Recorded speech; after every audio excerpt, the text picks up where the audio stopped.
those places we've grown, all of us are done for.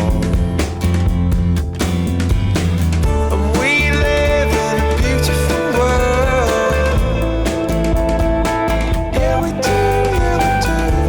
We live in a beautiful world. Chris Martin was definitely right when he sang those words in Coldplay's Don't Panic.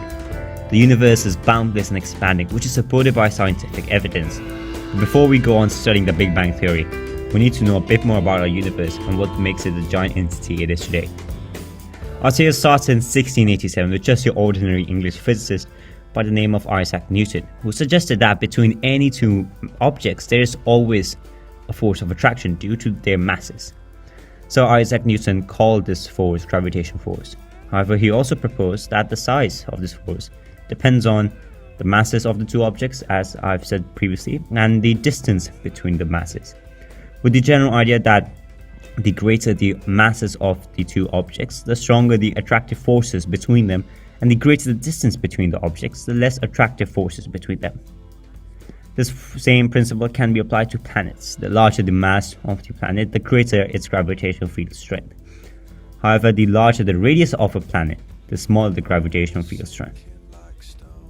The relationship between distance and gravitational force may also be described to obey an inverse square law.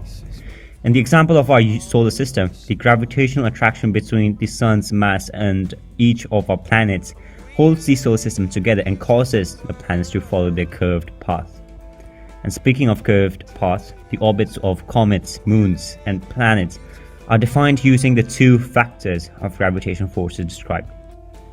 Planets closest to the sun feel the greatest attraction and so follow the most curved path, whilst planets that are furthest from the sun feel the weakest pull and follow the least curved path.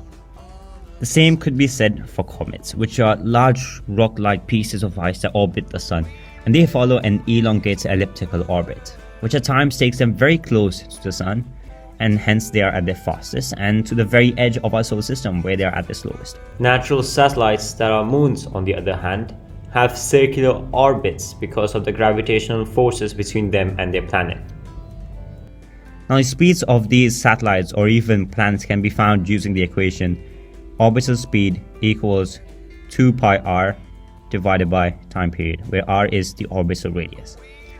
But just remember to use the average distance from the sun as the numerator if you want to find out the speed of planets. Now let's move on to perhaps a more complicated topic, the stellar evolution. As many of you may already know, stars are at their hottest when blue and coolest when red, which gives us a hint about the types of reactions occurring in stars and at what stages stars are in their life cycles. So let's start from there then. All stars begin their lives as clouds of dust called a nebula. Then, once the gravitational forces between the dust particles are strong enough, the dust comes together to produce a protostar. As gravity thus increases, high pressures will allow hydrogen gas to undergo nuclear fusion to become helium gas. Now remember, these reactions release a lot of energy and allows the star to become a main sequence star. Eventually, the star will begin to burn helium gas, and subsequently the star rapidly expands its size and becomes a... Hold on, from here onwards the star can do either one of two things depending on its size. If it is a star larger than our sun, then it will turn into a red supergiant, and once it has run out of fuel, the gravitational forces will take over and the unstable star will collapse into a supernova, exploding dust and gas into space to form a new stellar nebula. From there on, it will either end its life as a black hole or a neutron star, depending on its size. If it is a star like our sun or has a smaller mass, then it will evolve into a red giant. Then similarly to the high mass stars, the low mass stars will begin to run out of fuel, after which it will collapse, but not to the point of a supernova. Instead, a white dwarf will be the result once the remaining fuel has been exhausted, and it might even die out as a black dwarf. Now, going back to the relationship between temperature, luminosity, and star classification, a particular graph can be expressed. That being the Hertzsprung-Russell diagram based on the work of two scientists, Edgenar Hertzsprung and Henry Norris Russell.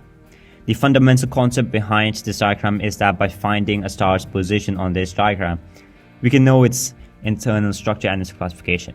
Sirius, for example, no, not that one. This one lies in the main sequence belt. Hence, we can deduce that it is a star similar to our Sun and therefore will become a red giant in the next stage of its life. The next stage of this video, however, will be focusing on the Big Bang Theory and how redshift and CMBR supports it. Now, redshift is the process by which the wavelength of the light a galaxy or star emits appears to increase due to the Doppler effect as it moves further away from the Earth. In other words, the further away a galaxy or star is from the Earth, the greater the redshift of the light, or the more the light has shifted to the red part of the spectrum. And if we were to link this ideology to the speed, distance and time equation, we'd find that as the distance of the galaxies increases, speed increases. Subsequently, galaxies further away from Earth are moving at a faster speed, and this alludes to the idea of the expansion from a single point, or since the Big Bang. The opposite of redshift is blueshift. Blueshift indicates the source of light is moving towards the Earth, for most instances. However, these changes in wavelength could be compared to that of the center of a galaxy or any source of light as long as there's a reference wavelength to go off from. The speed of galaxies or stars can also be calculated using the Doppler equation, which is change in wavelength divided by reference wavelength equals velocity of a galaxy divided by speed of light. And always remember to use the same units across the calculations. The last part of this video deals with CMBR, or cosmic microwave background radiation. In an attempt to reinforce the Big Bang, scientists have researched for the release of energy to relate to an explosion.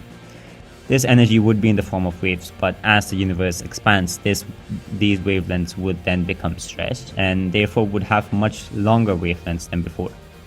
As a result of this inquiry, scientists detected this afterglow of energy in 1960s. And as was predicted, there are microwaves that can be detected in all directions in the universe, which opens up the discussion that the universe was much hotter long ago.